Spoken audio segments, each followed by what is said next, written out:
College and the Civil Rights Movement, and we're talking to the president of American Baptist College, Dr. FHarris.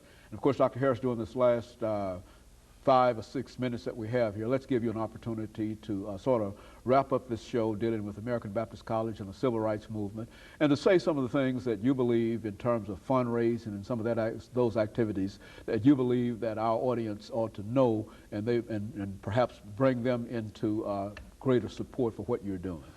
Thank you, Dr. Haney. There's no question in many people's mind that American Baptist College has a future, a viable future, and that future must be claimed and supported by not only black church constituents, but by this city and others who know the value of that institution. And I've often said to National Baptists that if American Baptist College does not exist well into the next millennium, the story that it represents will not be told. Good. And there will not be students who will be graduating from that institution to continue to perpetuate the legacy of academic excellence and theological studies in the black church tradition. And I think that's very important that that kind of future exists for future generations.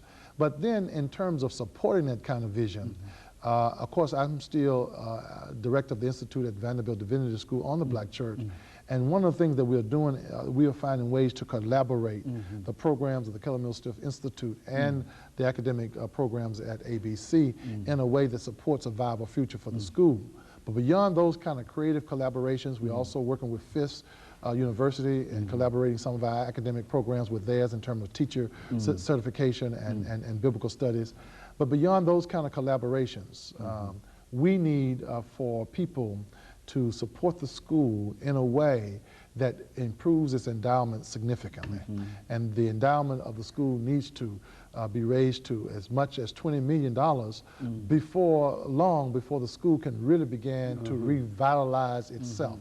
We're trying to get the first $1 million raised by the end of this year. But along with that, we have to have operating costs and a sustained capital flow in order to keep the college thriving. And I hope that people will do that. We've asked 500 churches across the nation to put the school in its budget for $5,000 annually. Our National Baptist Convention is pledging to commit to the school at least $50,000 per month to American Baptist College, and we are hoping that that is being approved this week. As a matter of fact, the Midwestern Board meeting for the National Baptist Convention is taking place this week, and we're hoping that that kind of commitment will be approved by the National Baptist Convention. And I believe once that capital starts coming into the school and we can begin to revision the school in the way that we feel it should, I think American Baptist College has a bright future, and as a result, that our community will be enriched by its presence and what its mission is. And of course, that mission, I must say again, is to give theological and biblical training to people who will serve our churches at the undergraduate level. Vanderbilt Divinity School, where I work, is a graduate school, a divinity school that trains people at the level beyond the 4-year college degree. We are the only African-American 4-year undergraduate school that gives this kind of training and that is accredited. We are accredited by the Accrediting Association of Bible Colleges.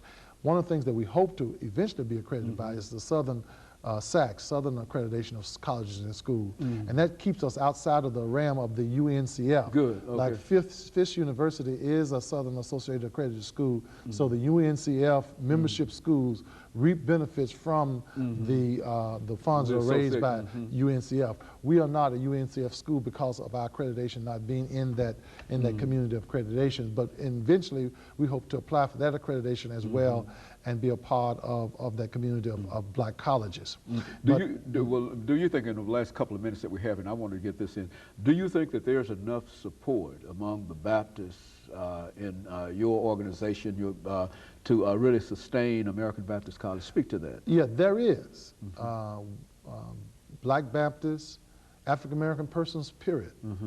Our priorities in terms of higher education, we have enough resources within the black community and corporate black community, business, as well as churches and individuals, enough to sustain both Meharry, Fisk, Tennessee State, and American Baptist College. That does not mean that that base of support from the African American community relieves our responsibility to the larger community, because these schools contribute to the whole and make life better for all of us, and our students participate in the larger community in a way that certainly these schools deserve support from the total community.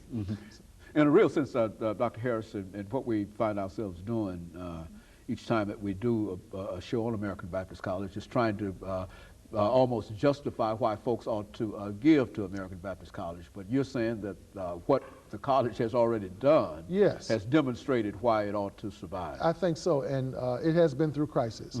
The crisis of the previous administration in the National Baptist Convention did bring very, very, very difficult times for the college.